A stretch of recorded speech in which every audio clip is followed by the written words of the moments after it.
कापसाचे दर उत्पादन खर्चापेक्षा कमी असल्याने शेतकऱ्यांनी दरवाढीच्या प्रतीक्षेत 25% कापूस अद्याप घरात साठवून ठेवला आहे। राज्यात आतापर्यंत 85 लाख गाठी कापूस खरेदी झाल्याची माहिती कापूस उद्योजकांनी दिली आहे।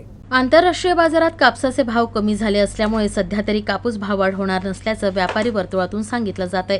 देशात यावर्षी 3,40,00,000 कापसाच्या गाठी उत्पादित होण्याचा अंदाज कापूस उद्योजक, व्यापारी आणि तज्ज्ञांनी वर्तवला आहे। यापैकी आतापर्यंत 3,15,00,000 गाठी कापसाची खरेदी करण्यात आली आहे। शेतकऱ्यांकडे अद्यापही 20 ते 25% कापूस शिल्लक आहे। गेल्या वर्षी कमी पावसाचा फटका कापूस पिकाला बसला, मात्र काही भागात उत्तम कापसाचं उत्पादन झालं। कमी शेती असलेल्या बहुतांश शेतकऱ्यांनी भारतीय कापूस महामंडळ आणि व्यापाऱ्यांना कापूस विकला।